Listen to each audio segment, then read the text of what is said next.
Hey Redditors, settle down, get comfy, because this is about to be a long ride. I found out my wife had been cheating on me for about 4 years, and even went as far as to leave our son in the hospital just so she could go have fun with her affair partner.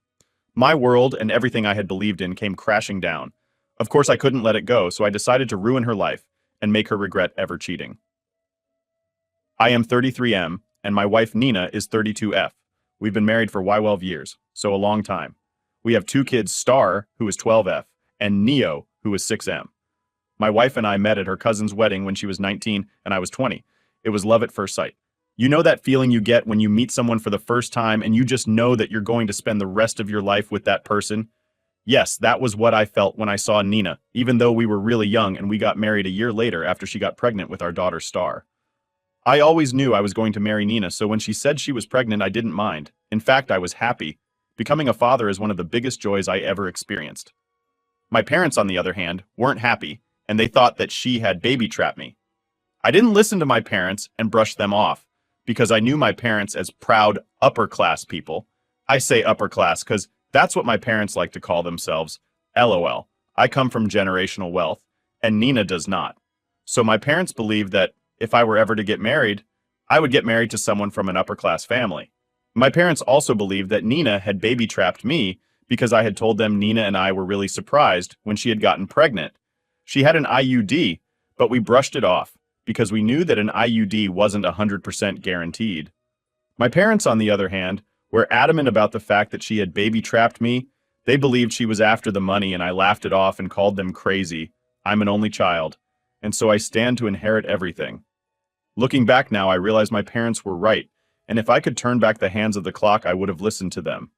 My parents, though, refused to have anything to do with the wedding unless Nina sent a prenup to avoid arguments in case. It was not a big deal, and she willing signed. We had a destination wedding because it had always been Nina's dream. I was more of a low-key person. There's this nonchalance that comes with being born in wealth, I guess. I'd gotten used to it, and it no longer turned my head. Life had been that way right from the day I was born, so why would it freak me now? Nina, on the other hand, came from a poor home, so she wasn't really used to it. She wanted a big wedding, and that was what we had. I didn't really care as long as she was happy, and so I went ahead with whatever she wanted. My parents paid for the wedding because Nina and I couldn't afford it, as we were both still students. Despite the fact that my parents disliked Nina, I had already made up my mind to marry her, and they had no choice but to attend and pay for the wedding, as it was either they paid or I would pay for it out of my trust fund, and they didn't want that. My parents believed that if I paid for it out of my trust fund, I would blow away all the cash. It was a funny and absurd thought, because my trust fund held millions. I was what you would call a trust fund baby LOL. But anyways, our wedding went on. Apart from the occasional snide remarks from Nina's parents and family, who felt that my parents and family members were proud, and then eventually a full-blown quarrel between them, LOL, the marriage went on without hitch. The first few years of marriage, Nina and I busied ourselves with college and taking care of our daughter Star, and after we graduated, things eased up a bit. I started working for my dad and was earning close to 7 figures a year that made me the sole provider in the house, which I didn't mind. Nina didn't want to be a full-time housewife, and so she got a really flexible job at a locally owned business that paid well and also allowed her time for the kids. One night while we were getting ready for bed, Nina approached me and said she wanted to talk about something sensitive. I told her to go ahead, and then she broached the topic of threesomes. I was shocked as that was something we had both discussed and agreed that we would never involve ourselves in. We had both agreed that we would never involve ourselves in it, as we didn't want the fear that our partner was cheating on us with the other person behind my back. Besides, our sex life was very active, and so there was no need for that, or so I thought. Nina then told me she already had someone in mind and that she thought it would be a good experience for us. I asked her who she had in mind, and she mentioned Jason, a friend of hers who was at our wedding. He was a high school friend of hers. He and Nina were close, but not overly close, as to invoke jealousy, or so I thought, LOL. She told me he was bisexual and that she thought he would be down for it. I reminded her of our agreement and that I didn't want to involve myself in that as I felt it wouldn't go down well for our marriage. I noticed that she was very sad about my refusal, but I didn't think too much of it. She nodded and told me that she had just wanted to try broaching the topic with me and that she wouldn't force me. She told me that any time I changed my mind, she would be able to talk to him. I told her that I didn't think I would ever change my mind, and she said that was also fine, and the conversation ended. About a month ago, my wife was at work, and I also was at work. Our kids were home with the nanny, My son has a severe peanut allergy, so he can't eat anything like whole peanuts, peanut butter, peanut oil, processed foods that were made with peanuts, stuff like that. So we generally try to avoid them. Ironically, my daughter has a liking for peanut, and so she tends to keep her snacks locked in a mini fridge in her room, so my son doesn't have access to them. My son knows not to eat peanuts, but he might not know if a processed food or chocolate and sweets contains traces of peanuts, so again, better safe than sorry. According to the story the babysitter and my kids told me about what happened, my daughter took a chocolate snack that contained traces of peanuts in them and was eating it. However, she got distracted when the nanny called her over to help with something. And so my daughter kept the snack in the main fridge so she would pick it up again after she was done. My son had gone to the fridge searching for a snack and had stumbled upon it, and then he ate it as he really liked chocolate. Plus, there's no rule in the house against eating others' leftover snacks in the fridge, as everyone is cool with it. He started having a severe allergy reaction, anaphylaxis, and for some reason unknown to me, his EpiPen was nowhere to be found. Trust me, I was shell-shocked when I heard it, as we usually stack up on EpiPens just in case. Anyways, the babysitter immediately called the ambulance, and then she and my daughter accompanied it to the hospital. The babysitter knows that my wife works more flexible hours than me, and that for an emergency, my wife is usually the first to be called. She called my wife. My wife came to the hospital and left. According to what the babysitter told me, she has called my wife for hours without her picking. And then when my wife picked and came to the hospital to check up on our son, she muttered something about it not being serious enough, and then told the babysitter that she had serious work to do, and then left them in the hospital. The babysitter was a temporary one for a few hours, as our nanny was feeling under the weather. It was about time for the babysitter to leave, as she had initially told us that she couldn't babysit for the whole day today. As a result of that, she was dumbfounded that my wife had left her at the hospital with no directions on what to do, and so she called me. I was in a meeting that was about rounding up, so I couldn't pick her first call. But I called back as soon as I could once it ended, which was about 5 minutes later. She sounded so relieved when I picked and filled me in on what happened. When I asked her about my wife, she told me my wife had said it wasn't serious and had left. I was surprised, as my wife wasn't usually like that. I immediately went to the hospital to pay the babysitter and pick up my kids. Of course, I made sure to tip the babysitter. The doctor said my son's reaction wasn't severe, as they had called an ambulance on time and that he was free to leave after a routine checkup. That was soon done, and we left. On our way home, I dropped by my wife's workplace to check in on her. So imagine my surprise when her boss told me my wife had clocked out hours ago claiming an emergency. Inwardly, I was shell-shocked. Why had my wife clocked out of work, I wondered.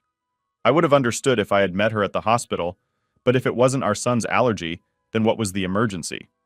I immediately became worried because I assumed that my wife must have been feeling under the weather, and that must have made her clock out and go home. So folks, imagine my surprise when I found out that my wife was not at home, and when I called her phone, she told me she was at work. I immediately became suspicious. I decided not to call her out on her lie and tell her that I had just left her workplace 30 minutes ago. I had a feeling that if I called her out, she would just cover it up with another lie. And so I pretended as if I knew nothing, briefed her on what the doctor had said about our kid when she asked, and then told her I was waiting for her to come home. When my wife came home, I acted as if nothing was wrong. We joked, laughed, and ate dinner together, then put the kids to bed.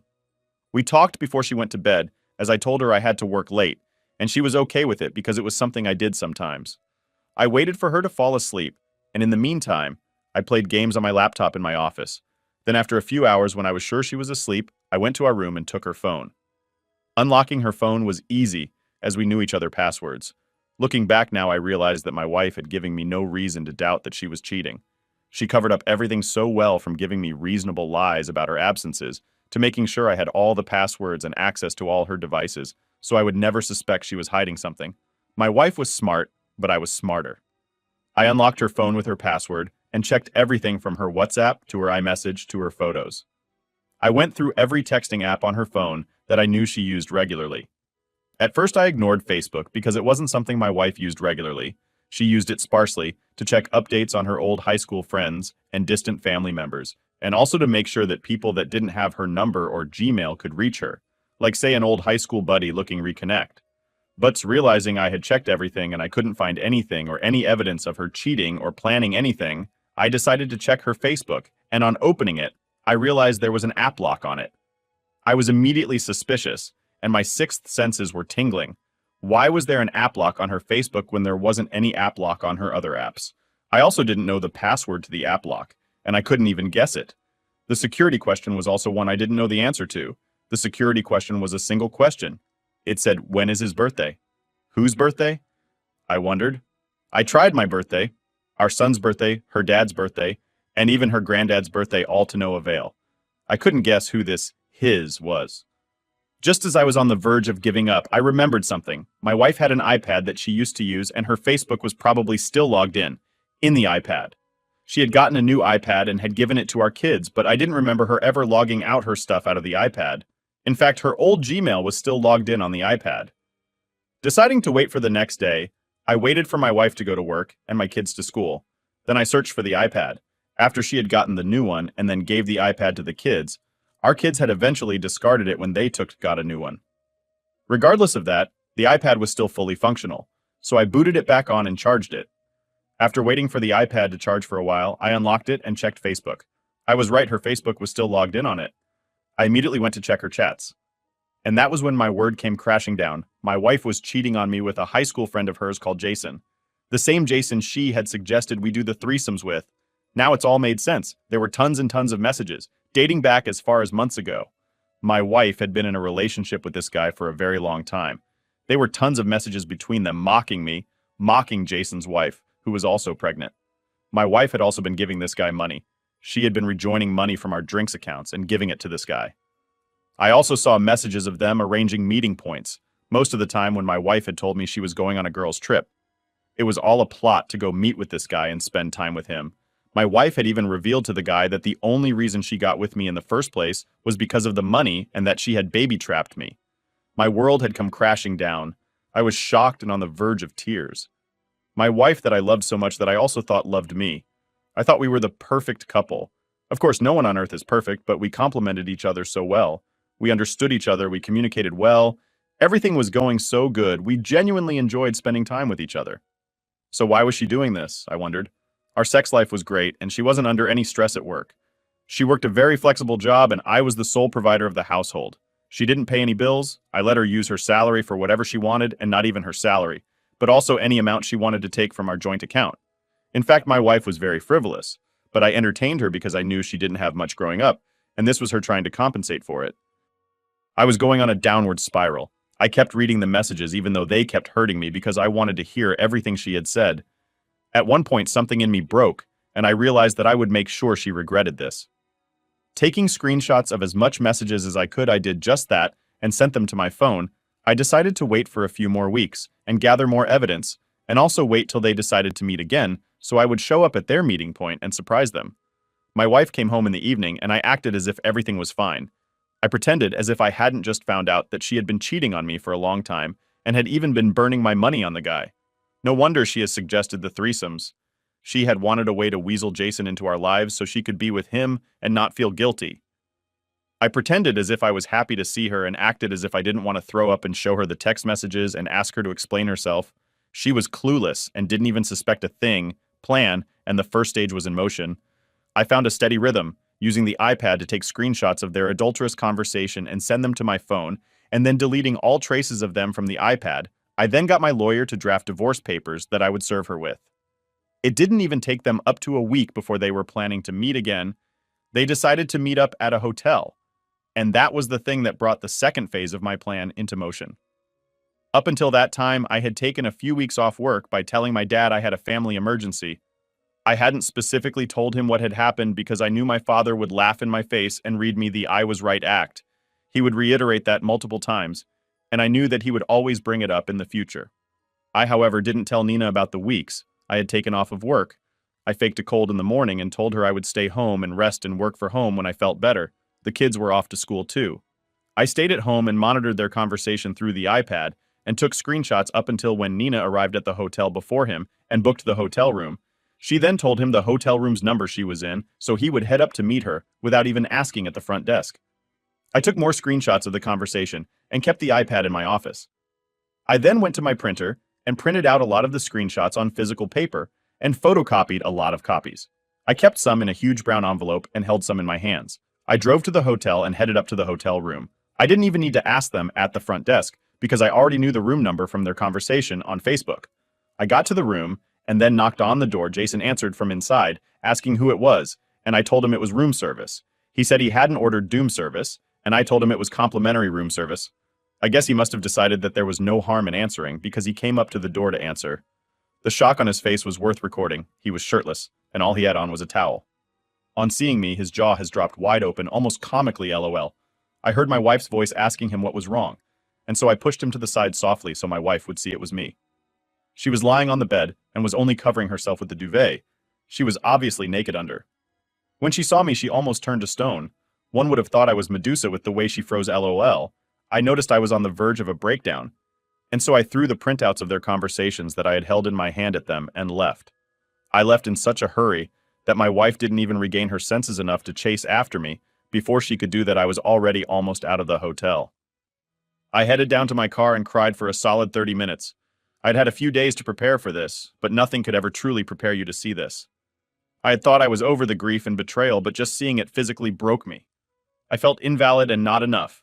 I inwardly resolved to make my wife and Jason's life a living hell. I drove home, and the moment I got home, I called my parents and asked them if they would be able to babysit the kids in such short notice because they didn't live far from the kids' school.